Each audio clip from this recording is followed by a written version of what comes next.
Lectura de la carta encíclica Dilexit Nos del Papa Francisco sobre el amor divino y humano en el corazón de Jesucristo. Numeral 70. Perspectivas trinitarias. La devoción al corazón de Jesús es marcadamente cristológica. Es una contemplación directa de Cristo que invita a la unión con Él. Esto es legítimo si tenemos en cuenta lo que pide la carta a los hebreos: correr nuestra carrera con los ojos fijos en Jesús. Sin embargo, no podemos ignorar que al mismo tiempo Jesús se presenta como camino para ir al Padre. Yo soy el camino, nadie va al Padre sino por mí. Él nos quiere llevar al Padre. Así se entiende por qué la predicación de la Iglesia desde los comienzos no nos detiene en Jesucristo, sino que nos conduce al Padre. Él es quien, en último término, como plenitud fontal, debe ser glorificado. Detengámonos, por ejemplo, en la carta a los Efesios, donde se puede advertir con fuerza y claridad cómo nuestra adoración se orienta al Padre. Doblo mis rodillas delante del Padre. Efesios 3:14. Hay un solo Dios y Padre de todos, que está sobre todos, lo penetra todo y está en todos. Efesios 4:6. Siempre y por cualquier motivo, den gracias a Dios nuestro Padre. Efesios 5:20. El Padre es aquel a quien nosotros estamos destinados. Primera de Corintios 8:6. Por eso decía San Juan Pablo II, toda la vida cristiana es como una gran peregrinación hacia la casa del Padre. Es lo que experimentó San Ignacio de Antioquía, de camino al martirio. Siento en mi interior la voz de un agua viva que me habla y me dice, ven al Padre. Es ante todo el Padre de Jesucristo. Bendito sea Dios, el Padre de nuestro Señor Jesucristo. Efesios 1:3. Es el Dios de nuestro Señor Jesucristo, el Padre de la gloria. Efesios 1:17. Cuando el Hijo se hizo hombre, todos los deseos y aspiraciones de su corazón humano se orientaban hacia el Padre. Si vemos cómo Cristo se refería al Padre, podemos advertir esta fascinación de su corazón humano, esta perfecta y constante orientación al Padre. Su historia en esta tierra nuestra fue un caminar sintiendo en su corazón humano un llamado incesante de ir al Padre. Sabemos que la palabra aramea que él usaba para dirigirse al Padre era Abba, que significa papito. En su época, algunos se molestaban por esta familiaridad.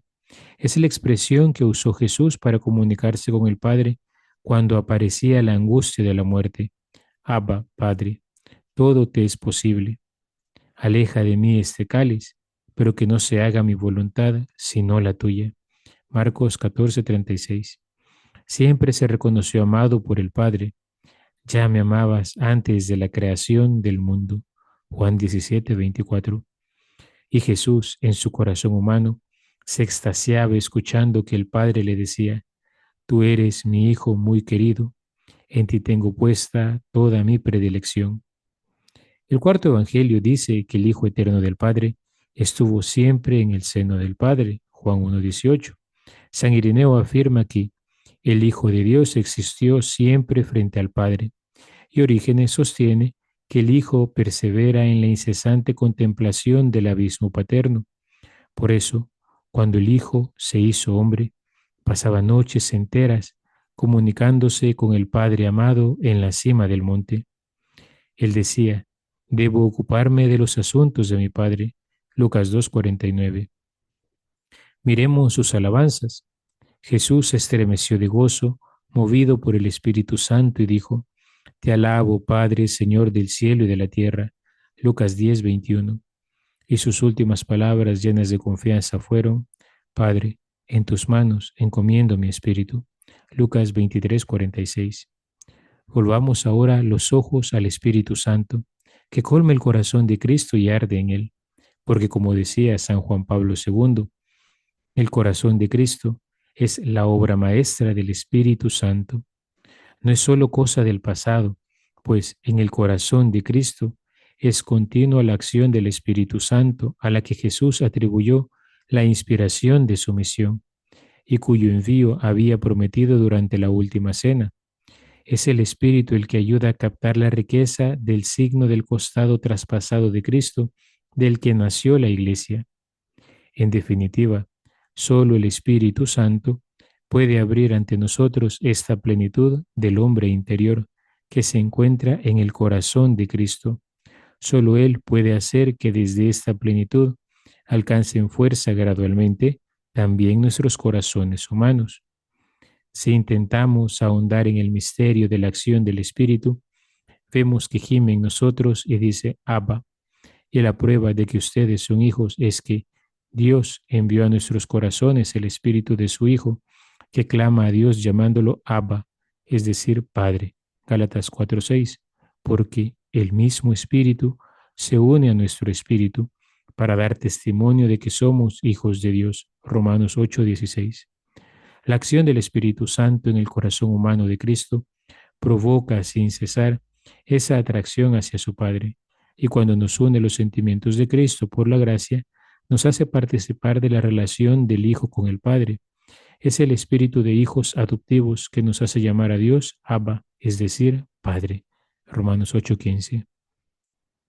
Entonces nuestra relación con el corazón de Cristo se transforma bajo ese impulso del Espíritu que nos orienta hacia el Padre, fuente de la vida y último origen de la gracia. Cristo mismo no desea que nos detengamos solo en Él. El amor de Cristo es revelación de la misericordia del Padre. Su deseo es que, impulsados por el Espíritu que brota de su corazón, con Él y en Él, vayamos al Padre. La gloria se dirige hacia el Padre por Cristo, con Cristo y en Cristo. San Juan Pablo II enseñaba que el corazón del Salvador invita a remontarse al amor del Padre, que es el manantial de todo amor auténtico. Eso mismo es lo que el Espíritu Santo, que llega a nosotros desde el corazón de Cristo, busca alimentar en nuestros corazones. De ahí que la liturgia, bajo la acción vivificadora del Espíritu, siempre se dirige al Padre desde el corazón resucitado de Cristo.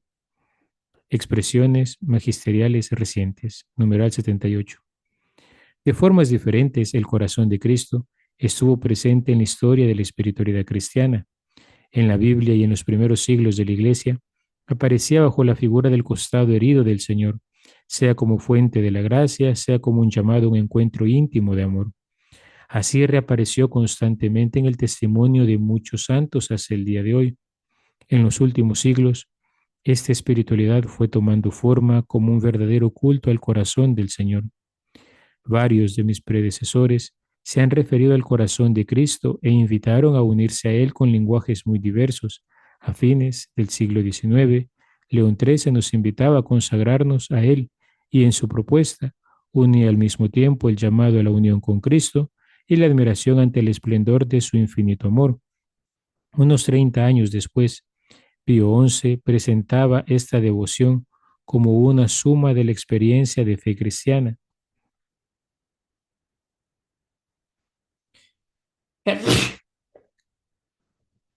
Unos 30 años después, Pío XI presentaba esta devoción como una suma de la experiencia de fe cristiana.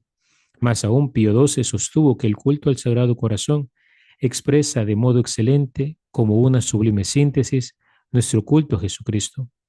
Más recientemente, San Juan Pablo II presentó el desarrollo de este culto en los siglos pasados como una respuesta ante el crecimiento de formas rigoristas y desencarnadas de espiritualidad que olvidaban la misericordia del Señor, pero al mismo tiempo como un llamado actual ante un mundo que pretende construirse sin Dios. La devoción al Sagrado Corazón, tal como se desarrolló en la Europa de hace 2 siglos, bajo el impulso de las experiencias místicas de Santa Margarita María Alacoque, fue la respuesta al rigorismo jansenista que había acabado por desconocer la infinita misericordia de Dios. El hombre del año 2000 tiene necesidad del corazón de Cristo para conocer a Dios y para conocerse a sí mismo. Tiene necesidad de Él para construir la civilización del amor. Benedicto XVI invitaba a reconocer el corazón de Cristo como presencia íntima y cotidiana en la vida de cada uno.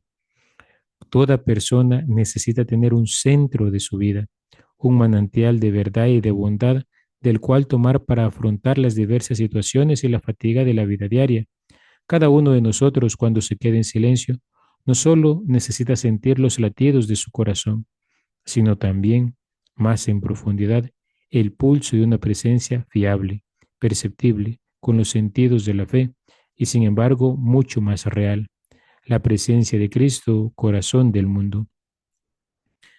Hasta aquí, queridos hermanos, la lectura de la carta encíclica del Lexit Nos del Papa Francisco. Continuamos el día de mañana con el numeral 82, profundización y actualidad. Sagrado Corazón de Jesús, en ti confío.